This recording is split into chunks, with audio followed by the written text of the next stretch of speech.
நான் தான் உங்கள் நந்தினி அஃபிஷியல்.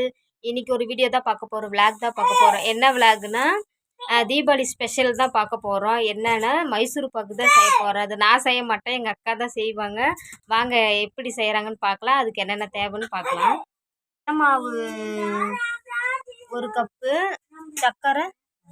சர்க்கரை வந்து 1.5 கப்பு, நெய்யும் எண்ணெயும் 1 கப்பு, தண்ணி ஒரு 1/4 கிண்ணி. ஓகே ஃப்ரெண்ட்ஸ், மைசூர் பாக்கு செய்கிறதுக்கு என்னென்ன பொருள் பார்த்துட்டிங்களா? என்னென்ன பொருள் எவ்வளோ மெஷர்மெண்ட்டுன்னு பார்த்தாச்சு. இப்போ வாங்க எப்படி செய்கிறாங்கன்னு போய் பார்க்கலாம் வாங்க. இப்போ அடுப்பில் வச்சாச்சு. இப்போ வந்து நம்ம நல்லா இது கிண்டி விட்டுட்டு சக்கரை கரைஞ்சிடணும். கரைஞ்சதுக்கப்புறம் ஒரு கம்பி, இப்படி கம்பி பதம் வரும் இல்லையா, அந்த கம்பி பதம் அளவுக்கு நம்ம இப்போ இது கிண்டி விட்டு அதை எடுக்கணும். அப்புறம் தான் நம்ம மைசூர் பாக்கு செய்ய முடியும். அந்த பாத்திரத்தில் வந்து சர்க்கரையில் வந்து தூசு இருந்துச்சு, அதனால் இந்த பாத்திரத்தில் மாற்றி பாகு ரெடி பண்ணிகிட்ருக்கோம். பாகு நல்லா கம்பி பதம் வந்துடுச்சு, ஒரு கம்பி பதம் அளவுக்கு. இப்போ இந்த பதத்தில் கடல மாவு போடணும். இப்போ இந்தாண்ட சைடு அடுப்பில் வந்து கொஞ்சம் பாத்திரம் எடுத்து வச்சுக்கணும். எதுக்குன்னா நெய் வந்து அதில் கொஞ்சம் சூடு பண்ணி மைசூர் பாக்கில் ஊற்றணும். அதுக்காக தான் 1 கப் இந்த மைசூர் பாக்கில் கொஞ்சம் கொஞ்சமாக ஊற்றணும்.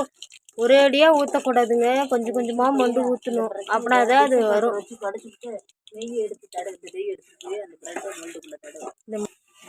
ஓகே, பார்த்தீங்களா எப்படி மைசூர் பாக்கு ரெடி ஆகுதுன்னு? கொஞ்சம் கொஞ்சமாக ஊற்றணும். எண்ணெய் காய வச்ச எண்ணெய்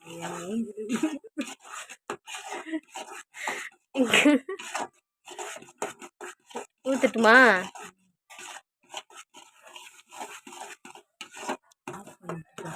அடுப்பு வந்து ஸ்லோவாக தான் வச்சுட்டு நல்லா கிளறணும். ஃபாஸ்ட்டாக வச்சிடாதீங்க, நாங்கள் சிம்மில் தான் வச்சுருக்கோம்.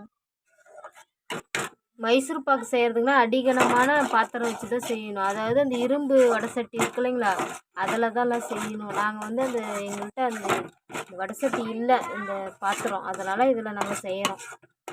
நீங்கள் அந்த இரும்பு பாத்திரம் இருந்துச்சுன்னா நீங்கள் அந்த இரும்பு வடைசட்டியில் பாத்திரம் ஏதாவது இருந்தால் அதில் செய்யலாம். பாருங்க, அடி பிடிக்கும்.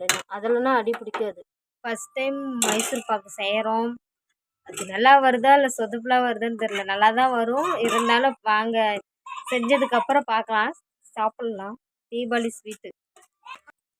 இப்போ அந்த மைசூர் பாக்கு நம்ம அதுக்கு கிளறி விட்டோமா, எடுத்து இப்போ தட்டில் நீங்கள் வச்சுக்கலாம். நான் வந்து கேக் மோல்டு இருக்கு இல்லைங்களா, அதில் தான் அந்த டின்னில் தான் வச்சுருக்கேன், நைஸ் பண்ணி வச்சுருக்கேன். இது வந்து ஆறுனதுக்கு அப்புறம் பீஸ் போட்டு எப்படி மைசூர் பாக்கு வந்திருக்குன்னு டேஸ்ட் பண்ணி பார்த்துட்டு சொல்கிறோம். இது நைஸ் மைசூர் பாக்கு நம்ம போட்டு வச்சு இல்லையா, அந்த இது மைசூர் பாக்கு. இப்போ வந்து நம்ம அந்த பீஸ் வந்து நம்ம ஆறுறதுக்குள்ளே அந்த பீஸாக போட்டுடணும். ஆறுனதுக்கப்புறம் அதை எடுத்து நம்ம சாப்பிட்லாம். ஓகேவா? நல்லா பீஸ் போட்டாச்சு. இங்கே பாருங்கள், ஆறுனதுக்கப்புறம் எடுத்து சாப்பிட்லாம் எப்படி இருக்குன்னு. Okay friends, Mysore pak ready. Deepavali sweet ready பண்ணிட்டாங்க எங்கள் அக்கா. இதை சாப்பிட்டு பார்க்க. இப்போ நாங்கள் வந்து அந்த மைசூர் பாக்கு நாங்கள் டேஸ்ட் பண்ணி பார்த்துட்டு உங்களுக்கு சொல்கிறோம்.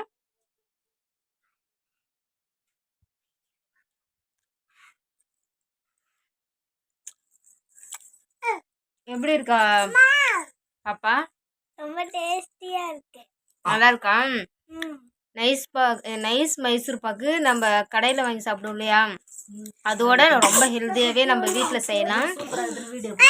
சூப்பராக இருக்குது மைசூர் பாக்கு, செம்ம டேஸ்ட்டாக இருக்குது. ஓகே ஃப்ரெண்ட்ஸ், இந்த வீடியோ உங்களுக்கு பிடிச்சிருந்தா நீங்களே இந்த மாதிரி செஞ்சு பாருங்கள். ஓகே ஃப்ரெண்ட்ஸ், இப்போ வந்து எங்கள் அக்கா பையன் வந்து சாப்பிட்டு சொல்லுவார் எப்படி இருக்கு. தம்பி நல்லா இருக்கா என்னன்னு சொல்லு. சூப்பராக இருக்கு. நல்லா டேஸ்ட் பண்ணி பாரு, நல்லா சாப்பிடு. நல்லா இருக்கு ஃப்ரெண்ட்ஸ். இந்த மைசூர் பாக்கு நல்லாவே சூப்பராக வந்திருக்குது. திரும்பவும் ஒரு ஸ்வீட் ரெசிபி நாளைக்கு பார்க்கலாம். ஓகேவா? நாளைக்கு என்ன செய்கிறேன்னு நாளைக்கு பார்க்கலாம். Okay, bye friends. இந்த வீடியோ பிடிச்சிருந்தா லைக் பண்ணுங்கள், ஷேர் பண்ணுங்கள், மறக்காமல் சப்ஸ்கிரைப் பண்ணுங்கள். ஓகே, பாய்.